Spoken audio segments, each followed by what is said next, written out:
Hi everyone. Welcome to Mujadid Talks. I am Mujadid. I have 9 plus years of experience in IT, and from the last 4 years I have been hiring aggressively for different roles. I thought to make a video, maybe a small session where I could explain you some nuances which we expect from the candidate while hiring. Let's divide this video in a different verticals. Maybe first let's talk about the resume preparation. Resume preparation, actually resume plays a vital role while shortlisting a candidate itself. If the candidate has written some 6 to 7 pages, obviously it's quite tiresome for us to go through it, hence we skip few important aspects what the candidate has written, or you know what the candidate is going to explain. But if your resume is short, sweet, like 2 pages with all the highlights, key highlights, then it's really good for us to shortlist, because we, as soon as we see the resume, we will find out that okay, this person has so and so skills which are required by us. But if you have written a 5 page resume, and if you have written the need of the job in fourth page or third page, for instance, if job description says that we need a Python developer, if you haven't written it in the first, and if you have written it fourth page that you have very good experience with Python, you have worked on Django or Flask server, and then you have developed different applications, then it is quite tough. Maybe you will get skipped because it's not highlighted. So always prepare your resume as per the JD and keep it short, maybe maximum 2 pages for a fresher. And don't forget to exclude the technologies which you don't know. Most of the resumes we have seen, when we interview a candidate, they would have written full stack. They would have written Java, JavaScript, Python, Cucumber, different frameworks. But when we interview, they say they just know it, but they don't know anything about it. So don't write anything which you don't know and which you are not aware of. Yeah, this is the one tip. And don't overload the resume with different languages or different stuff which you are not familiar. Yeah. And after, once you prepare a very good resume, you send it to the company, and company or HR recruiters, they will skim through it. They will feel that, they will fetch the keywords which are required for the job. If those keywords are there in your resume, then you will be called for an interview. Now we will send you an email saying that your resume is shortlisted. Will you be able to attend interview on so and so date? Now, as per your confirmation, we will find a hiring, maybe a hiring resource or interviewer, basically technical interviewer, and you will have first 2 rounds of technical interview, assuming that you have finished all your aptitude and all the stuff. So when we talk about the technical interview or any other interview, the first and foremost point is, what we ask is the self introduction. It's not that you haven't written on your resume, but we will check the confidence level, how confident you are, because something, self introduction is something where you don't need to study anything. It's something, it should come from you. Yeah, we look for that confidence, and the body language and the way how you speak, that really matters. And then the other part of the interview is something like, you have to listen to the recruiter. You have to listen what you just should not hear it. You should listen him. You should listen him and answer it appropriately. If you don't know anything, please say no. Yeah, don't try to cover with multiple mistakes. We have seen few candidates who says that they know it. When we ask, we get very dumb answers which we don't expect. Yeah, you should not bluff confidently. If someone is sitting opposite to you with 10 years of experience, he will be aware of the complete industry. You cannot bluff him just like that, right? That's one thing which I wanted to convey. And the most important thing is your product or your project details. This is the very important thing, because when you say you are a part of a product development or project, we expect you to know in and out of the product, at least functionally. Yeah, though if you don't sit and code, but you should be knowing what are the services you have used, what is the front end, what is the back end, what is the application layer, what is the database which you have used, what are the different services, what are the messaging services you have used, what are the deployment principles you have followed. So there are different things. It's like a package, right? You should, without knowing any one of these, it is impossible to build a product or a project. So we expect it. So be clear in your project, be clear in what you have done, and prepare for it. And the other part is the body language. Be confident, don't be nervous.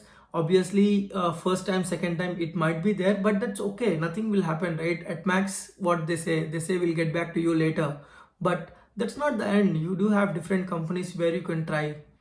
Yeah. And there are few questions which people get nervous. Basically, your strengths, your weakness, where do you want to see yourself in next 5 years, and if I don't hire you, what is your next option? These are fine. I think you can go through the internet. You have lots of questions which are available, answers are available. I think if you give 4 to 5 interviews, you will be comfortable with all these.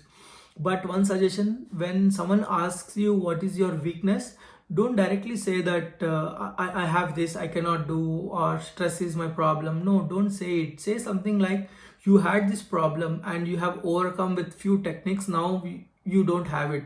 It's something like, give them the situation that I was like this, and then I had applied these techniques, and I was able to overcome from the problem which I had. So I'm very good at understanding or taking the feedback and incorporating it. So be in a proactive, I mean constructive way, where you give them the confidence that you have the capability to fix yourself. Yeah, obviously humans, everyone will have some or the other issues, but no one is perfect, right?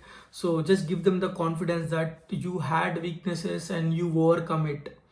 Even if you have in future, you will just try to overcome karke. Just you have to give the confidence confidence, and give lots of mock interviews. Maybe there are lots of good YouTube channels which you can just request them. They will take you the mock interview, they will give you the feedback, work on the feedback. Yeah, don't get depressed with 1 or 2 interviews. Don't think that that is the end. I know few people who have given 30 plus interviews since right after college, and 2 3 years they were struggling, but at the end they have got very good companies. There is no end, and the market is huge. You get lots of opportunities, but one request is, please don't go for fake experiences or proxies. Obviously it is quite difficult once you cross the grace period, but there are still companies and startups which are ready to help you. And these days proxies have become very common, but there are lots of consequences, and you would have heard about the layoffs as well, which is not completely recommended, but I would recommend you to stick true to yourself, and ultimately you will score the goal. And yeah, that is pretty much for, especially for fresher. Please be prepared your project well, and be prepared to talk everything which is there on your resume, because as an interviewer we will be very interested to understand your resume and your work. So we will, if time is there, what we do is we will ask each and every keyword or important keyword which you have written your resume. That's very important to understand. You just don't write Java, you know JavaScript. Just don't write that I know JavaScript, I'm strong in JavaScript, because when you say JavaScript you have experience, but we would be interested to know what type of work you have done in JavaScript, what type of work you have done it in Python, Django, when you say you have implemented Django. Yeah, that's one thing. And don't bluff. As I said, don't bluff. That's not going to help you. And yeah, always give examples. Always give examples, like how you have overcome. It's something like STAR principle, where you have to give a situation, and then you have to explain them the task which you have got or which you are going to do, and the actions which you have taken, and the result. Once after you apply it, what is the result? Yeah, always be positive.